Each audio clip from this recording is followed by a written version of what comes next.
Hello and welcome back to Masterclass. In today's lesson, we'll be understanding about queuing. Queuing is basically setting a starting point to any track. Before we start with beat matching or before we start with anything else, once we've loaded the track, it is very necessary that you're at the right place to start the mix. Generally, the starting point of any track should be the very first beat. However, it is not necessary for us to load the starting point or the cue point right at the very first beat. In some circumstances, we might have to put the starting point after a few beats, after a phrase, or probably even at the drop. This depends on the kind of mix that you're performing or the situation that arises when you have to mix a track. Once that the starting point has been set, it is then that we can proceed to the next few steps. It is very imperative to load a correct cue point or a correct starting point to every track which has been loaded. Basically now, we'll be understanding about queuing in two ways. The first being on a CDJ or on an XDJ, and the second one on a laptop. This makes you a clear understanding about the technicalities about queuing and then understanding how to set a cue point just in case you do not have any DJing controller equipment or a CDJ, simply by using your laptop. Now let's start and understand queuing with the help of an XDJ 1000 right here. So now as soon as I'll press the load button, you'll notice a lag between the pressing of the button and the playing of the track. This lag is way too much when it comes to beat matching. And this is quite not accurate since I will be pressing the load button on the beat, but you'll notice that there is a very slight yet a very big difference when it comes to mixing in terms of the track being played. For this, it is very necessary that we set a starting point, that is queuing, the topic for today's lesson. Let's check this out.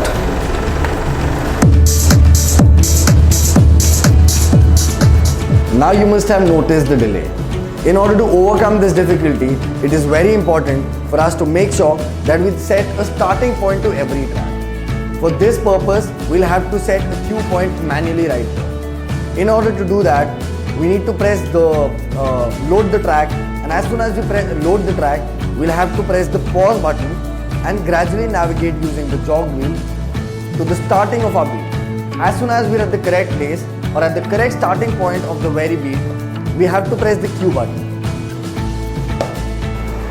Now let us notice, as soon as I press the load button, the track will start playing. However, I'll be setting a cue point simply by the steps that I just discussed. I'll press the pause button as soon as I hear the beat, and then I'll be navigating using the jog wheel forward or backwards, and as soon as I'm sure about being at the starting point of my beat, I'll be pressing the cue button, which then sets the starting point of my track. Let's check it out.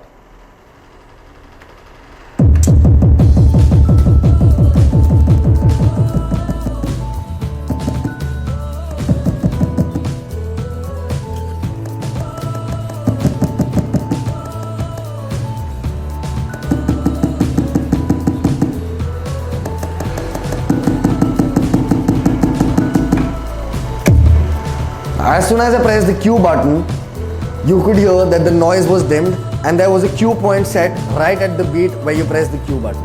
Let's check it out. Now I'll be pressing the cue button. It will bring me back to my starting point, and as soon as I press the play button, it will begin the track from the starting point, that is the cue point that we just set.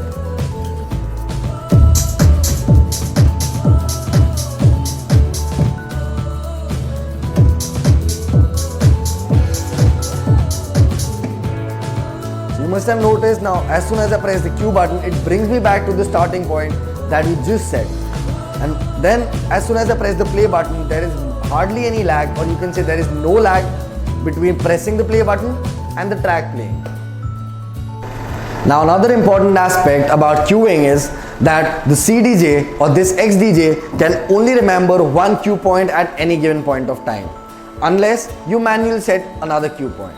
For this purpose, it basically means that as soon as you load another track, it won't really feed in a cue point unless you manually enter it.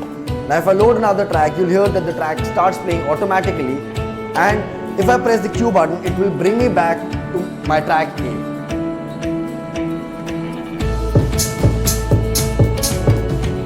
Now you must have noticed that I pressed the cue button and it brought us back to the previous track. Now in order to overcome this difficulty, I will have to load the next track and set a cue manually. Now as soon as I hear the sound, the noise or the very beat, I will press my pause button. This brings us to this noise, which is basically a loop, or you can say a repetition of the point where you have paused the track. I will now have to navigate using the jog wheel at the very starting of my beat or wherever I want to set a cue point. Now since in this situation I want to set the cue point at the starting of the very first beat, I will have to navigate it through. By moving the jog wheel anti-clockwise, you take the track backward, and by moving the jog wheel clockwise, you take the beat or the track forward. Let's try it.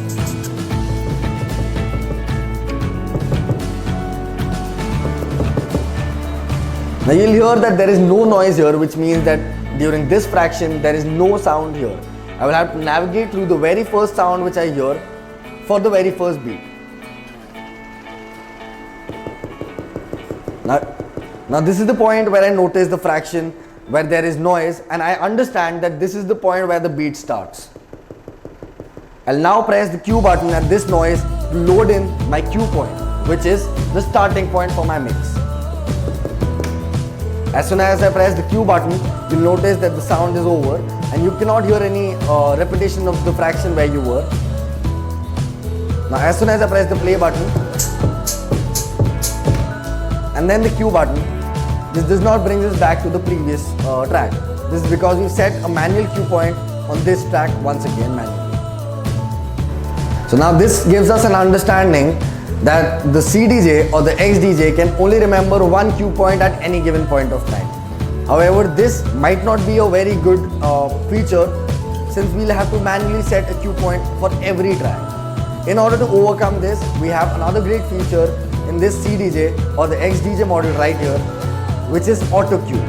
Now auto cue basically automatically sets a cue point for you. So you do not have to manually put in the cue point by pressing the pause, navigating through, finding the very first sound and then pressing the cue button to set it in. You need to activate the auto cue by holding this button right here. Now you must have noticed that a red box with A.CUE written here, which means that the auto cue has been activated. You can switch it on once again by holding this button here, and you can see that it is gone. Now we'll be understanding what auto cue does. Before that, we'll have to switch it on once again.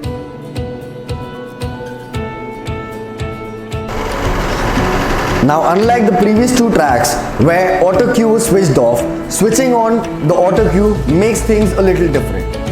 When auto cue is switched on, the track does not start playing automatically. Basically what auto cue does is that it senses the very first noise, which it considers to be the very starting point of our track, which is this first beat, and locks in a cue point automatically. So now that I load the track, you hear that there is no noise. Basically the track does not start playing automatically. It sets a cue point wherever it hears the very first noise, which is the very first beat. So this is a very good feature which helps us to avoid setting a cue point for every track that we load. Now that I'll be loading another track, you'll notice that the track does not start playing on its own. And when I press the cue button, it does not bring me back to the previous track where we had set a cue point, which was the case when the auto cue had been switched on. This is basically because the auto cue has already set a cue point right at the starting of the beat or right at the starting of our track, wherever it senses any noise. I generally keep the auto cue switched on since it makes it very handy for me to load the tracks and then play at the right beat. However, auto cue can also be inaccurate at a variety of times. This may be because of the noise being preceded by the actual beat where I have to start playing, or probably in situations where I do not have to start at the very first beat. I might have to leave a bar and then start playing, or leave 8 bars or a phrase and then start playing the track. However, in such situations, the auto cue cannot help you out and you'll have to set a cue point manually. Now let us just say we do not want to set the cue point or the starting point at the very first beat. It might be somewhere else, say a bar or 8 bars later. So in this track, let us now try and set a cue point after 8 bars, that is the 33rd beat. Since 1 bar consists of 4 beats, and I'll say we'll have to set a cue point after 8 bars, that is after leaving 32 beats, that is the 33rd beat. Let's try.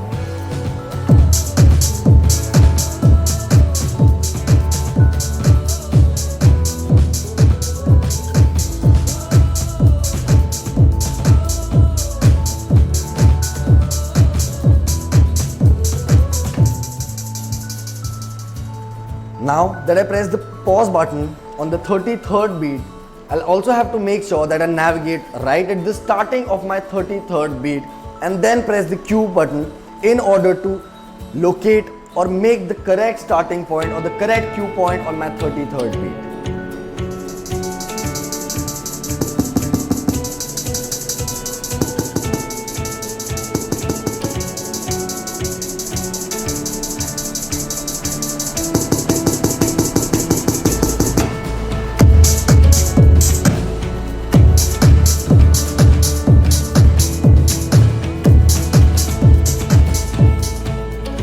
Now I've set a starting point to my track after 32 beats.